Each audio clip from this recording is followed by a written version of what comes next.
President Hollande has confirmed that French troops are taking part in operations against Islamists in northern Mali to halt rebel advances. The UN had called for a swift deployment of international troops following massive clashes in a key central town there. Let's talk about this with Abayomi Zakiwi, the editor of Pan-African Newswire. Abayomi, morning to you. France has intervened in a number of countries in recent years, such as Ivory Coast, Libya, and of course just last week, Central African Republic. What outcome do you expect their action in Mali to achieve? Well, President Hollande is saying that it's an open-ended intervention. Apparently, there are French ground troops that are now operating in Mali. There have also been reports of helicopter gunships as well. It's a very interesting scenario, considering the fact that there had been long discussion since last year about training 3,500 troops from the Economic Community of West African States, ECOWAS, to intervene in order to put down a rebellion in the north of the country that has been led by the Tuareg nationality. Initially, the partition of the country was led by the MNLA, the Movement for the National Liberation of Azawad, but Islamist forces have been involved in the north of the country as well. They're using this as a pretext for French direct military intervention. Now, it's interesting that Captain Sanogo, who staged the coup d'etat last March against President Touré of Mali, was trained in the United States.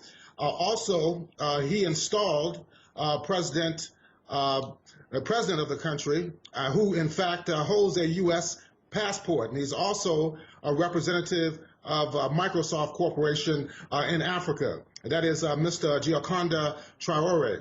Mr. Traoré apparently made the request for direct French intervention just this past week. So we have both the involvement of France and the United States in this scenario. And some well-connected names there by the sound of it. Let's just talk about the rebels at the moment in Mali. These rebels, if I'm not mistaken, were the same kind of people reportedly involved in the violent crisis back in Libya in 2011 as pro-Gaddafi fighters.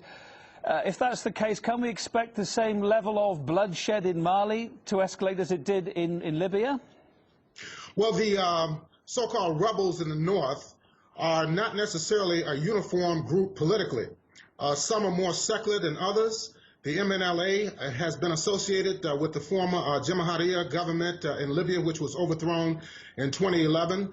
However, the more Islamist groups are associated with the conflict that has been going on in neighboring Algeria. Secretary of State Hillary Clinton visited Algeria back in November in an effort to consolidate and to implement the United Nations Security Council resolution that was passed in October that purportedly authorized military intervention in Mali. So I think they're using the involvement of Ansar Dine and AQIM, the Islamic organization, the Al-Qaeda group of Islamic Maghreb, as a pretext for intervening militarily in Mali. It's hard to believe that the United States, with its close ties with the Malian military, would not have been aware of the plans for the coup d'etat back in April. It's also back in March, and it's also highly unlikely that France would not have intimate knowledge about the inner workings of the current political situation inside Mali, since it's a former French colony, and France has military forces in Mali that have been there for many, many years. So it's a very dangerous situation. While you're still on the line, before we lose that line, I just want to talk about the bigger picture regarding France. France has got hundreds of troops and a number of military bases across Western Africa. What kind of future do you see for this very active French contingent in the region? Where's it going to go? It's not clear at this point. I do believe that both France and the United States have long-term plans for military intervention in Africa. The U.S. just announced last month that they had 35 different countries in Africa that they plan to intervene in militarily. So this is something that's going to take place over the long haul. All right. Thanks for your thoughts. Abayomi Zakiwi, the editor of Pan-African Newswire.